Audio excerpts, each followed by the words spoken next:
Welcome to the Hybrid Real Estate Professional Podcast, where we dive deep into the intersection of career, family, and finances. Learn the mindsets, tips, and strategies to help you on your personal journey to build a life of abundance and purpose for you and your family. Now here's your host, Aaron Amin. Welcome back to another episode of the Hybrid Real Estate Professional Podcast.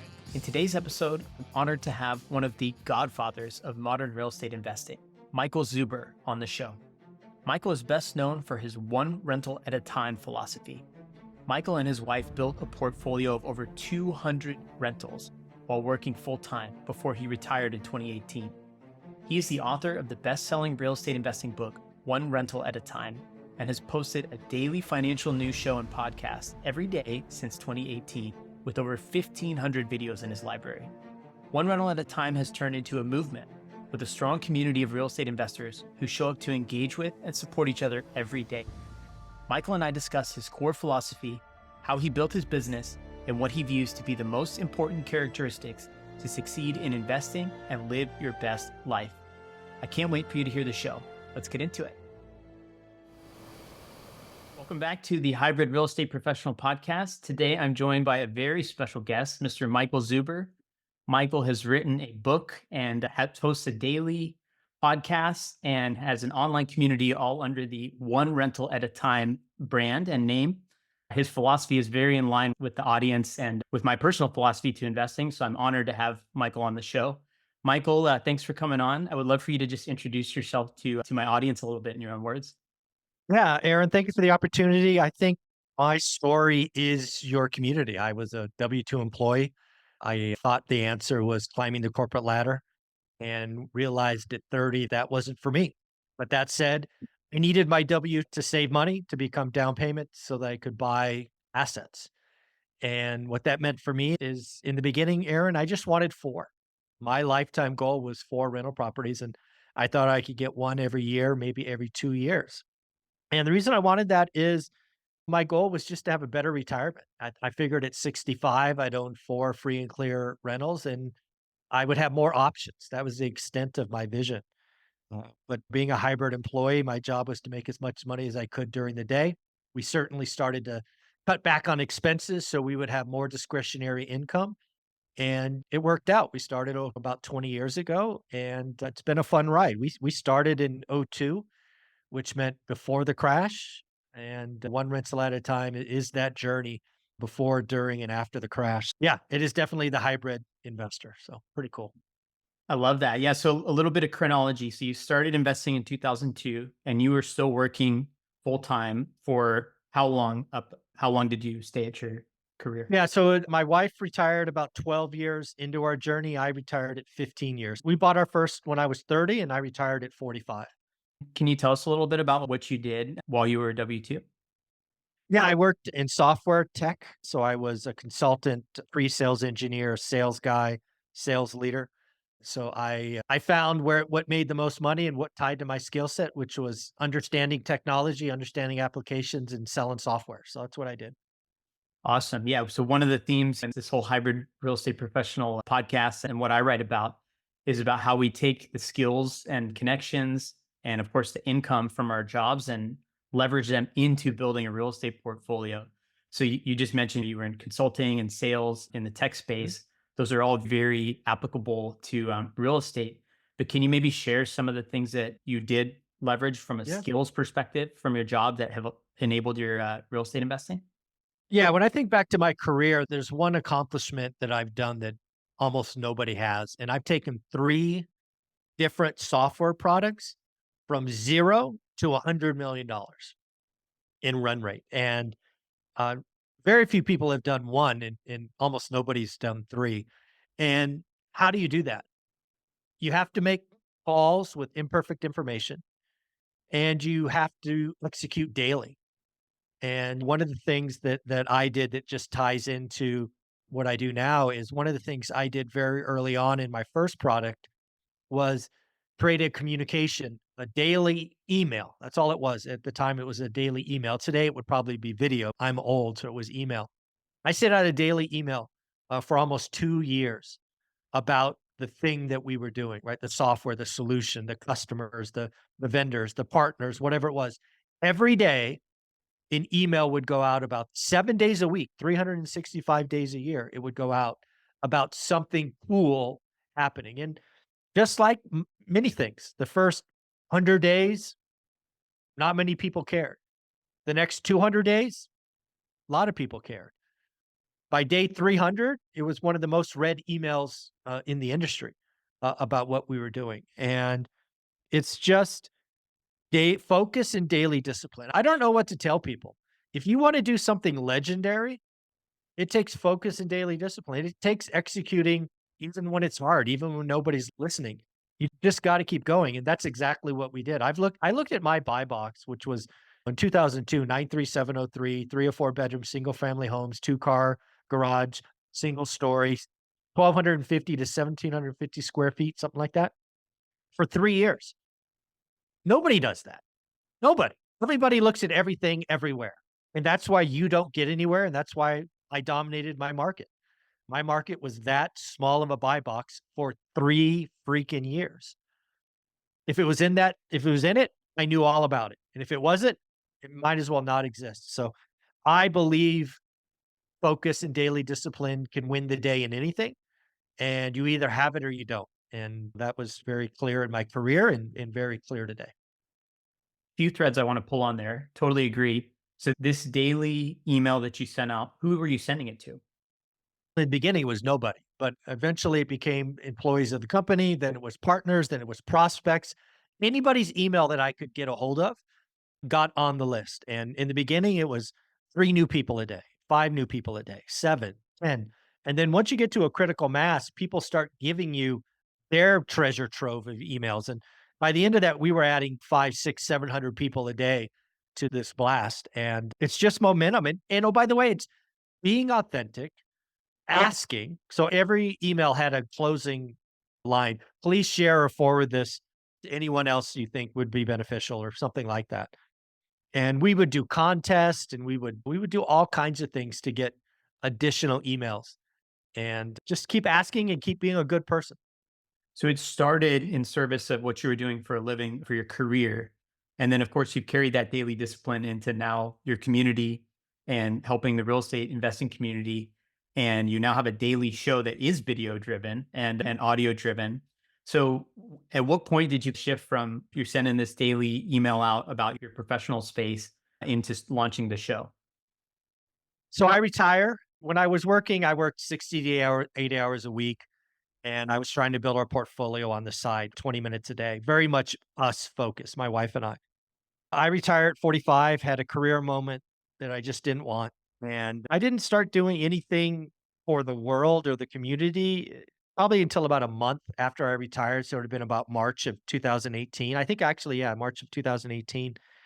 And I did that because I didn't wanna get a job. The honest answer, Aaron, is I was getting depressed, and if you know me, that's unusual. I'm very much a glasses half full kinda guy, but here I am, I'm 45 years old, have every monetary need covered and then some, and I'm getting depressed. Now, why was I getting depressed? In reality, as I just shared, I was very much wired to contribute daily on something, and that had been ripped away from me, and I was getting depressed. I still remember sitting at the kitchen table going, "Holy shit, I gotta get a job." Because I needed the money, but because I didn't wanna commit suicide, and I was getting that depressed. And I was like, "What an idiot. What a complete failure. You freaking moron," right? This self-talk. "What are you doing, you loser?" So what I realized on a family trip, because we had to get away, I had to take a trip to get away, and I realized that, you know what? I don't have to have a job. I have to feel like I'm contributing daily. So that became, okay, let's write a book. Let's document one rental at a time, which became a book, a best-selling book, thankfully. And then that became, hey, look at what Graham Stephan and look at what Meet Kevin are doing in 2018. And these guys have 5 or 6 rentals. You've got almost 200. Why don't you tell your story? And that's where one rental at a time came from. Thank you for sharing that. It's a personal moment and I'm sure a difficult thing to have gone through in the moment. Do you feel like there was a sense of identity that left when you left your job and it was hard to figure out what to replace it with? Sounds In hindsight, absolutely. In the moment, I had no idea. I just knew I wasn't happy. And I was getting increasingly not, it was a nasty spiral. And having never gone through a depression or what I can only call depression, I don't know what else to call it. It was a heavy weight that got heavier by the day. It was ungood. I'm going to butcher this phrase probably, but there's a saying when the pain of staying the same is greater than the pain of changing, that's when people decide to make a change. And yeah, I A lot think of truth. I've had a couple moments like that already in my life, not necessarily related to my career, but to some of the other choices I was making. But yeah, it's amazing what can come out of that because when you think about you then launched this community, this book, and it almost sounds like you were battling a little bit of imposter syndrome, even though you had 200 doors at the time, right? And you were saying almost a little bit of, like you said, that self talk, like, who am I to do it? And then we're all glad that you did. Yeah, I think actually, I don't know. The self talk I was having was very much oriented on my career, right? I was wired to work daily. And suddenly I wasn't working daily. So I don't know if it was imposter syndrome. I just had to replace it with something. What the crazy thing was, Aaron, is I did it because I wanted to give back, right? My North Star, right? You go back and watch video number 1 on my channel. I'm sitting on my couch. I'm basically declaring that my North Star is I want to create something that outlives me by 50 years. Because I believe you die twice. You die once when your body gives up, and then you die a second time when the last person talks about you. So my North Star since creating the channel, the book, everything that's now the community is that's what I'm trying to do. And that's what I work on. So it wasn't about the money. It wasn't about any of these other things. It's, you know what? If I work on this at the time, again, I'm so broken. I did a daily show 7 days a week for almost 3.5 years. I now do it 5 days a week because my wife's like, we can't do this. Take 2 days. So I now do it Sunday through Thursday, but I record content and post 7 days a week. And dude, I spend, I don't know, 3 hours a day, 5 days a week. So 15 hours. And I'm having so much fun because I contribute. I get daily notes now about how one rental at a time has changed lives and sometimes changed generations. I'm having a great time. I would do it for free. In fact, I created it not knowing you could monetize. Hey, dude, I'm the freaking Gen X guy who I didn't even have a Facebook account until after I retired. I had no idea about social media. And the fact that I could monetize helping people is wild. It's wild to think about. And you launched it after you didn't necessarily need the money from the content and everything you were putting out. And so you could Yep. truly do it from that sense of giving back without having to worry about, oh my God, I need this to make this amount of money by this date, or else I got to go back to my job. I did 1,500 videos, 1,500 before I was monetized. Think about that. How many people quit after 5 videos, 10 videos? I was not monetized for 1,500 videos. There are channels out there that still haven't done 1,500. I think I'm up to like 13,000 videos. It's wild. I've been producing this podcast since September of 2023, and I've been doing once a week, a 1 hour approximately interview.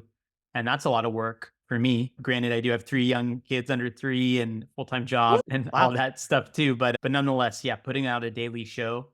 What I think is most interesting that you've told me so far, though, is that you started this whole daily writing, creating habit long before you launched one rental at a Oh, time.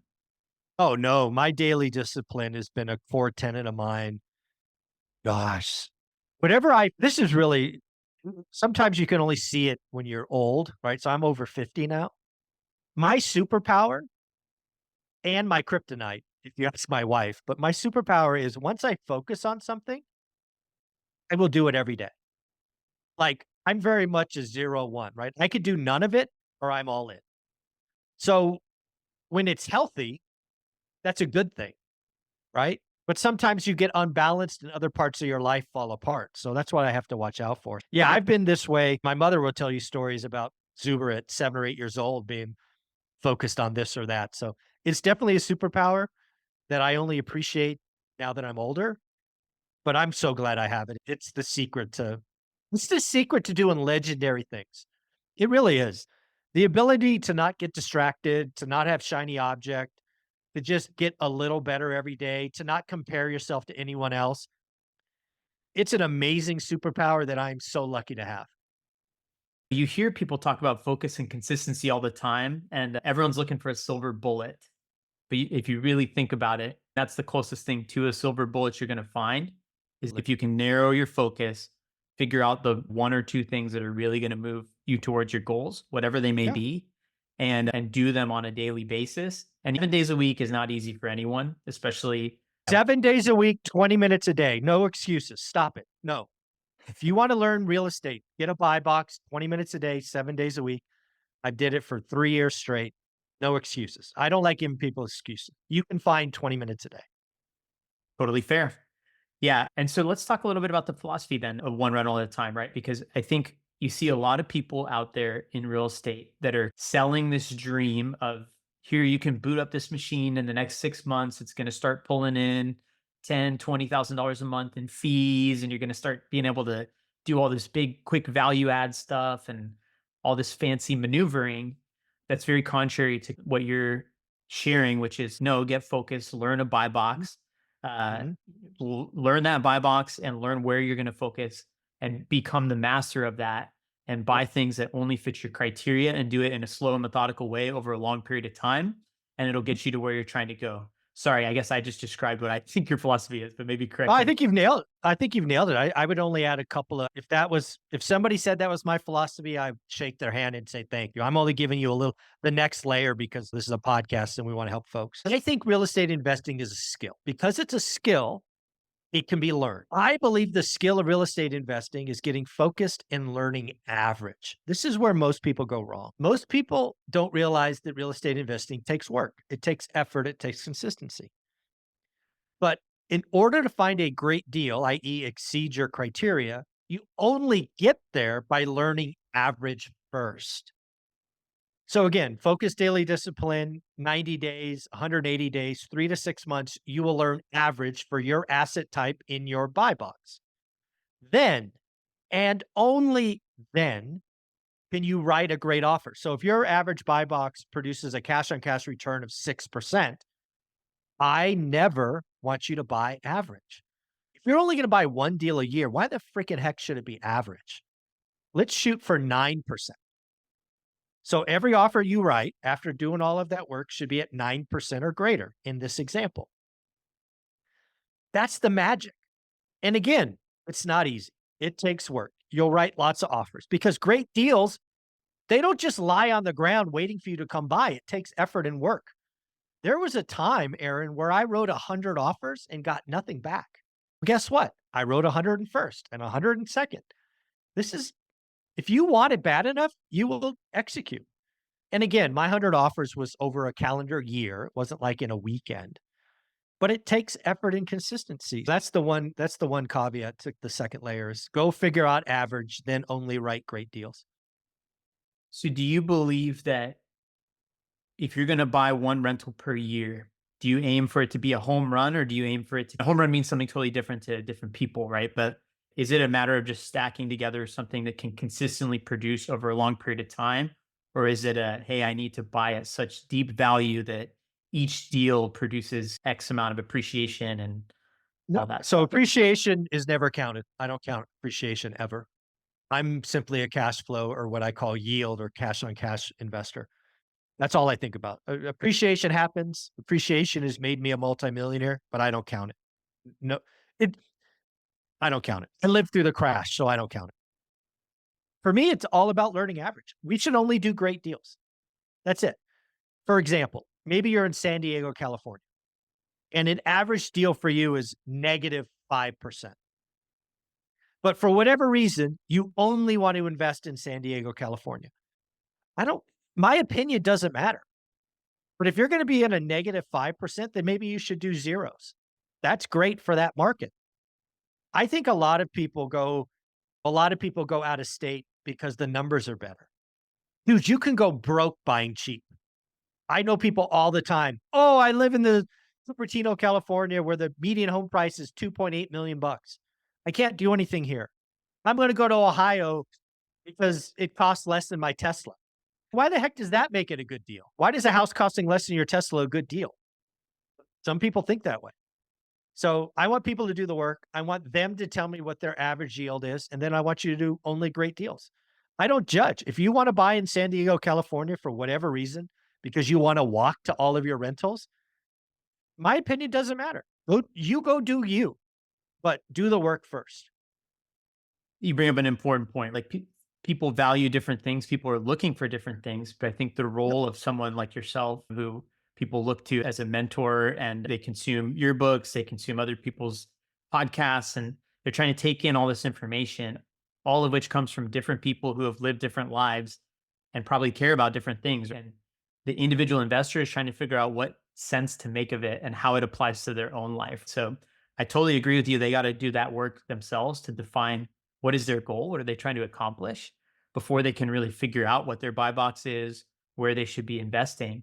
But what advice would you give somebody on how to figure that out? The Cupertino investing in Ohio example, what would you Yeah. tell someone who is trying to figure out where it is that they should be investing and what they should be looking for?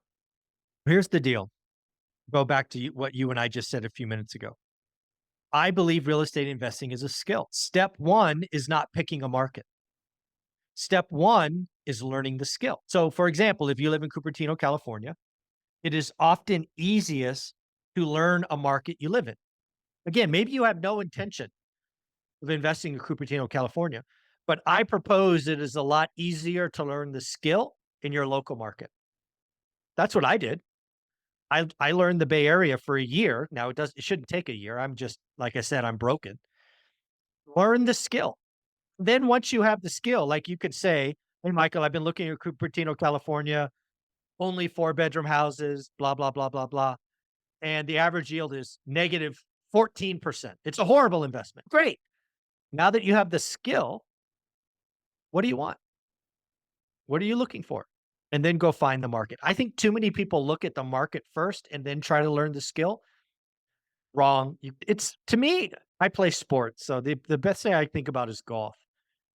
If you want to learn to play golf, you don't go to Pebble Beach or Spyglass or Bethpage Black your first time.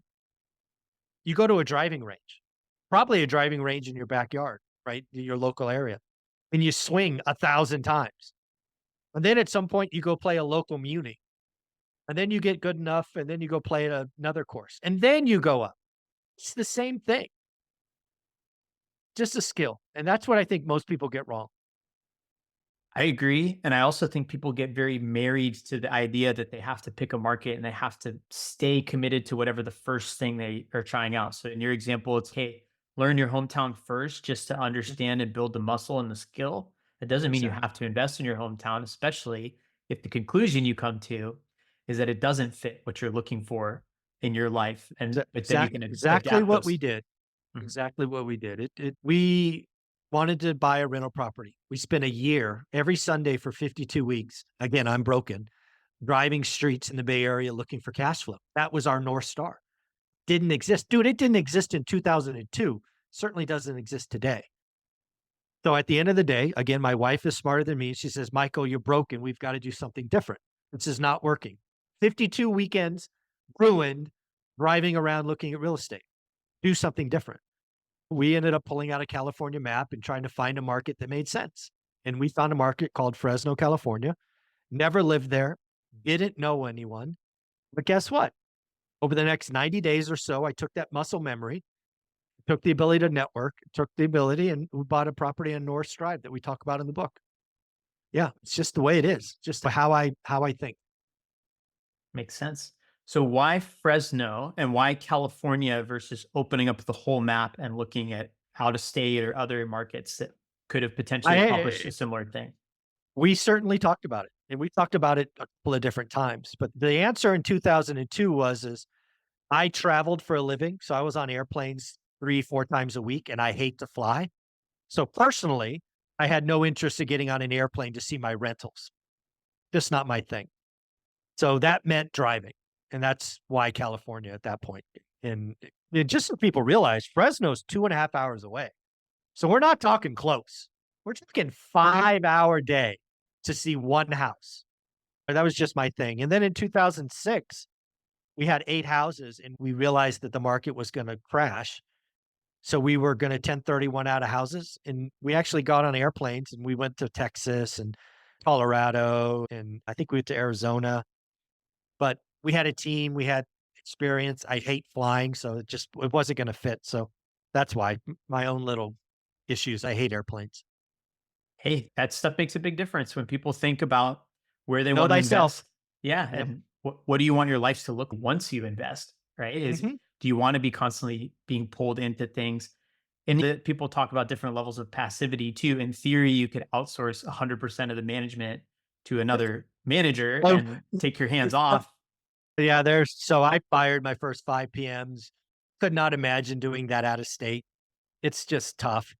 Yeah, people talk about rental properties being passive. They're at best semi-passive. I will say once you get to a certain scale, that it can be remarkably passive, but that's not the first 5 years for sure, at least not in my experience. I try to be very careful with my use of the P word, especially when I'm talking to newer investors who I think that's their initial thought is that you set it and you forget it, but you have to learn those skills. You could try that. You could try that, What? but it's You're like gonna rolling get the taken dice. advantage of. Yeah, you're gonna get hurt. Yeah, exactly. So back to the idea of building this community, right? So you've articulated very well the intention behind why you decided to write a book, why you decided to start a show, and how you wanted to share your philosophy and what worked with you for you with others. What has it become? Because to me, it feels like you've done a great job of attracting a really genuine type of investor. It's a very supportive community from everyone I've ever met. And is this how you always envisioned things happening organically, or is it different than what you originally thought? I don't know right or wrong. I had no vision. Again, I'm very much in the execution. So I can control what I can control. And I knew I would show up every day. I know that I would find others like me, like the lumberjack and Dion and Beth and Anna and so on and so forth. I also knew there would be a lot of people that came on that I didn't click with. So I knew what I could control. And I believe over the year, we've done an amazing job of finding multimillionaires that come back every week to share their story and to talk about real life. So I knew I could do that. But as far as the community, the thousands of members in the courses in the private Facebook group, the hundreds of folks that took, just think about it, the hundreds of folks that came to the Vegas event, like there was 300 and some odd people there. They each probably spent 1,500 bucks, right? Flights, hotels, the tickets, maybe 2 grand. It's blown me away. Now, again, I had no real expectations. Again, as a guy who can control what he controls and then let everything else happen, it has been amazing to watch. I'm blown away every day, right? We did this event in February, and I've been blown away every day since. Because again, I'm broken, right? I can look down and do the work. I very rarely look up to see what's happening around me because I'm already thinking about tomorrow, right? But that event and has really helped me look up. I'm in awe of the people that we've been able to attract and retain. And again, it's people doing the work and sharing and helping others. And because again, real estate investing is hard. The first 5 years suck. So we've got a lot of people in the suck, but sharing the suck with others who have likely been through it or will be through it in the future is amazing. So the short answer is I had no expectations, but I'm blown away. And I'm more determined today to help more and more people move forward. It's a wild accomplishment, and I look forward to seeing where it goes. That's fantastic and obviously well deserved. For anyone who doesn't know, so Michael hit 50,000 subscribers on his YouTube channel and he had a celebration. I think it was last month in Las Yep. Vegas. Yeah, a few hundred people came in to celebrate with him. And yeah, I know several people in your community and they're all torn from a very similar cloth. They just genuinely want to help each other. There's no like flashy salesy vibe. It's really just people who love investing. They love talking about investing. They love helping other people get started investing, and they love encouraging and supporting each other. But I think it's pretty cool to be at the nucleus of that. And like you said, it's not because you had some big vision that, oh, I want to be the man. It was, hey, Mm-mm. I love sharing my journey. I love committing to producing content that can be of value to people every day. I'm going to commit to that action, something that I can control, and let the Yep. outcome play out as it will. And clearly that approach is working, and it also compounds, right? You said, Yeah, it really does compound. It's just like the story of that email that started with my first $100 million product. Starts really slow. You don't really see the change. And then again, I'm broken. I don't give up. And then if you can hold on long enough, it just compounds. It's an amazing feeling.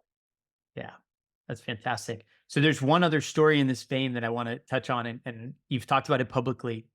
But so you have some courses, and you have your community, you have the book, and someone made you an offer, if I recall correctly, to buy that. Yeah. And it was a nice substantial offer, but they wanted to change the whole face of it and the model and Uh-huh. everything, but keep you at the center. Can you talk a little bit about that? Yeah. So over the last 12 to 18 months, once one rental at a time has grown, we've become recognized by, I don't know, business acquisitions or whatever they're called. I had a guy reach out to me. We had a conversation. He offered me $1 million for everything that is one rental at a time. He offered to buy the YouTube channel, the trademark, the domain, my books, my courses, all of that. And he was talking about, don't worry, nothing has to change, blah, blah, blah. Keep doing your thing. He didn't answer the question. He kept talking about $1 million, like $1 million means anything to me at this point. It's like you guys are talking about the wrong freaking number. If he would have come in and said, hey, I can help you impact another 50,000 people 6 months faster, I can help you do this or that. That would have been an interesting conversation. But this idiot just kept talking about the money. I'm like, dude, you freaking aren't listening. I don't need that. I already have everything I want and more. I'm the wrong guy, but he just wouldn't listen. So yeah, I was offered $1 million, 7 figures for what I'd built, and I wouldn't sell it for 10 million bucks. So crazy. When I think part of it, if I remember the conversation, was that they wanted to, so you keep your products very affordable, and you haven't really raised Oh prices yeah. very much. And they wanted to basically redo the pricing model and turn it into Oh yeah. something, even though Yeah. it They would wanted. have continued to be valuable, it would have become higher barrier to entry for the people that you already are able to serve in a way that's meaningful to you. Yeah. One of the things, your base product should be $9.99. We should sell a 4,999 thing. And then there should be a 9,999 thing for some mastermind, blah, blah, blah. I'm like, you got the wrong guy. Go talk to somebody else. It just left me feeling sick. So for anyone in acquisitions out there, maybe learn who you're talking to before you start making them an offer, right? If anyone who's listened to any of your shows would know that that price tag was not what to get in front Uh-huh. of you. But I think there's other lessons in there too, right? Which is that if you build a business centered around something that has a strong sense of purpose for you, the rest is it becomes noise, right? Because you don't view this as something that you're grinding to try and turn a few bucks. Like you love it. You love it. So much Yeah, so that your I wife have had to fun every day. your wife had to intervene and tell you to take a couple days off. Amen. Olivia's far smarter than I am. I've always said that. Yeah, it's yeah. Like learn who you're talking to. If you're passionate about it, nothing feels like work to me. I have my North Star hasn't changed. I'm trying to create something that impacts 50 years after I'm dead and gone. How how cool is that? That's just so cool. So do you believe in the modern era where everything's documented and there's videos and books? Do you really think that 50 years, I think it could be longer, depending on, like, we are in an unprecedented time where everything is documented. So you're not having to dig through old cassette tapes to pop them in your VHS, if you even have one, to watch home videos. It's like everything's on YouTube and available. Yeah, I certainly hope so. I think about, I mean, wouldn't it be cool to see Jeff Bezos when Amazon was like a little shoebox, right? So I hope one rental at a time gets big enough that people want to go back and watch the first 1,000 videos. I recorded my first, I don't know, 400 videos were on my phone. I still do a daily show on my phone just to prove people you can do it. My daily financial news is recorded on my phone and done live, by the way. It's not record, it's live, just to show you can. But I hope people go back and watch it. That said though, dude, I got 13,000 videos. I remember that one time, like 2 or 3 years ago, somebody told me that I'm gonna go back and watch every video you've ever done. I'm like, don't do that. Do that. I'll never catch up. Don't do that. That's funny. So your daily show is not conversations like the one we're having right now. You actually dig into news and figures and Mhm, what's affecting and driving the industry. So mhm. how do you keep up with that? That sounds like incredibly difficult and also like potentially a tax on the mind. But again, like you said, you don't feel like you're working. So what's the Yeah. secret there? Yeah, so the beauty of my channel, One Ritzel at a time, is there's really two components. The first one we touched on earlier, I've attracted multimillionaires that come back every week and we have conversations just like this. There is a daily financial news show done at 7:30 a.m. Pacific where I talk to the camera live. But here's the beauty. I've already told you I've been broken 5 or 6 times. I have for 30 years. I'm a morning person. I got up this morning at 5:30, no alarm. From about 5:30 to 7-ish, I just read the financial news. I've done that for 30 plus years. The only thing that changed in 2018 is I start taking notes because I want to talk to a camera. That's the only thing that changed. I've been doing this routine for 30 plus years. So nothing changes other than I have a 8.5 by 11 piece of paper that says, these are the 7 articles I read this morning. So it's not taxing. It's not new. It's something I thoroughly enjoy. And again, doesn't feel like work. It's almost like consistency and focus are what's important there. Yeah, almost like focus and daily discipline in 20 minutes a day. Yeah, important. Yeah, I'm broken. That's awesome. And so again, circling back to the whole career and balancing things, most people have full-time jobs that in and of itself can be difficult to balance. You obviously have a family, I have a family. So a lot of what I talk about, so you mentioned 20 minutes a day several times. Like what do you spend those 20 minutes a day on if you're somebody who's just getting started and in that first 5 years trying to build the muscle, like Mhm. what is the path? To me, it's very simple. I was lucky enough to be in a relationship where I could commit 20 minutes and my wife could commit 20 minutes. So we had segregation of duty. My job was to find deals to secure capital. Secure capital meant bust my ass during the day and make as much commission as I could. Get spend a get really good at what I did. And I did that, right? 3 products to 100 million, right? I was good at that. But then I had to find deals. And that was 20 minutes a day. Dude, I looked at my buy box for 3 years, that little tiny buy box for 3 years. And it grew slowly after that. That was my job. Now, what did Olivia do? Olivia ran the books. She audited invoices and receipts. And she was the go-between for repairs and evictions and all of that, like approvals. But that's it. That's one person ran the portfolio and one person found the next deal. That's it. 20 minutes a day, 7 days a week, 365 days a year.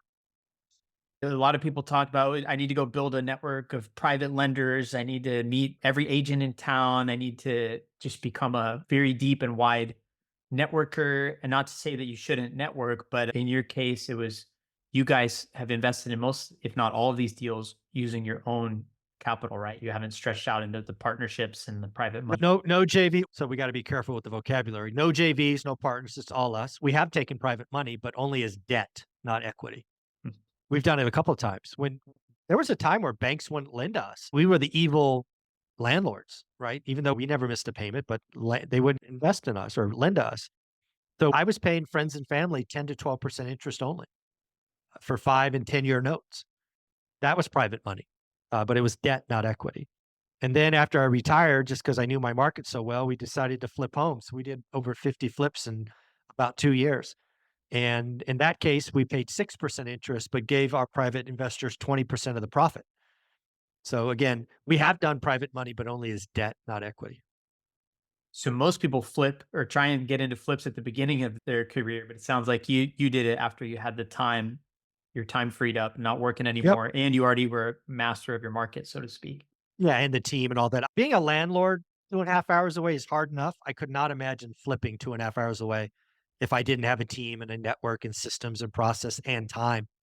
again, I could have flipped earlier, but my job was to sell software. And if I had any extra hours, I would get better at selling software. I would learn the next technology. I would study a competitor. I would do something. But the other thing I really want to highlight here is if you have a W-2 job, I think your path to financial freedom is easier and more certain than an entrepreneur. I hope people hear that. Now, I will admit, being an entrepreneur has higher upside. Like, you want to be a billionaire? Go be an entrepreneur. Dude, if you just want a better future, bust your ass in a W-2, create discretionary income, buy assets, hold for 10 years. I like your chances. A lot of people feel the allure of that upside so much so that it pulls them away from what's right in front of them, which is a more arguably certain thing, at least in the moment. Now, I have a bit of a personal philosophy that if you are too dependent on a singular source of income, that can be its own risk, right? So Yeah. that's where the draw, and that's where this whole hybrid real estate professional build something on the side, build rentals, build another couple things that can grow Yes. and compound slowly over time to supplement what you're doing with your day job. But I do think that one of the Amen. core thesis of the show is that, yeah, for most people, if not almost everyone, sticking to and getting good at a W 2 is going to pave that path. Now, the other thing I would say is that if you really hate your job that much, there are other jobs that probably would align better with your interests. And I think you Yeah. can take skills. So, like I work in management consulting, deep in business operations and strategy, change management, a lot of process design and stuff that 100% applies to real Mhm. estate. And if I worked in something that was completely detached or had no parallels, it might be a little different. But I think you can find parallels if you really dig deep and look at what you, even if you're working a retail or grocery store or car Yeah. dealership, whatever it is, there are parallels that can Yeah. serve you. If I had a magic wand and I could wave it over some of the people that I interact with, it would be here. A lot of people tell me they hate their job or whatever. I think it's just a mindset, right? I think they look at their job as a prison. Like, I've got to do this because I got these bills. But if you just change your mindset and look at it as the key to financial freedom, I really believe that most people, if they really did it and did it the right way, could be financially free in 10 years. And I have multimillionaires on my channel as evidence that it's possible. I think if you just look at your job as, dude, I'm 1 day closer to being done. I'm 1 day closer to being done. I'm 1 day closer to being done. And you got try to get better at what you're doing. Dude, life is a lot funner when you're working towards something. So I would ask people to change their mindset. Yeah. Totally agree. I'll share something that's a little bit of a personal, like personally on my mind right now. As somebody with three kids, my daughter is 2.5, almost not even 2.5, and we have twins that are 3 months old. And Woo! so we're in this season right now where I recognize the value of these next 5 years when the kids are young. They still actually want to see us. But I'm in a time where I'm working really hard. We are very dependent on my W 2 income. We have this rental portfolio, and there's a lot of things that are competing for my time and attention. And so I'm constantly torn between how do I show up best for my family while also continuing to water these plants.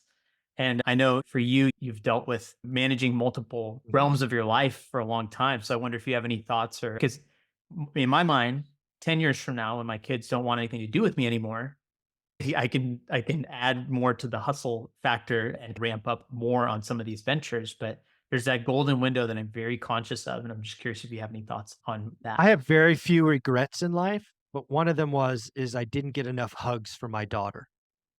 I got plenty. I just wish I had twice as much. Because there is a time, and at least for my case, it was 12 years old or whatever, where it just suddenly you weren't their world. It was all these other 12-year-olds and 13-year-olds. And they come back, right? When she graduated, it's cool, but you never miss that hug from a 5-year-old who's excited to see you, right? Where you are their world. So I would tell you, and I think you're leaning this way, go get them. Go get those 5 years. But again, you're going to have to do more when they're sleeping. And you can't ever forget that. You're going to sacrifice sleep. But yeah, definitely the next 10 years are going to be amazing. And they're going to happen no matter what.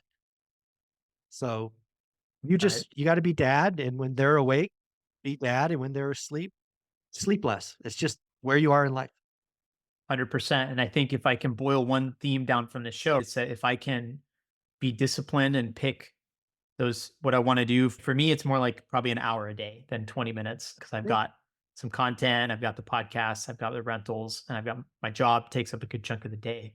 But if I can find that stuff where if I can put that hour to really good use and do the things that will consistently produce and compound over time, Mhm. to me, for the next few years, this next stretch, those Yeah. things will bear fruit over time. And when the time comes and I have a little more free time to invest, I will have already planted those and flowered those seeds. Yeah. And I would tell you the years that missed, like when they're 3 months old, they're not really doing anything, right?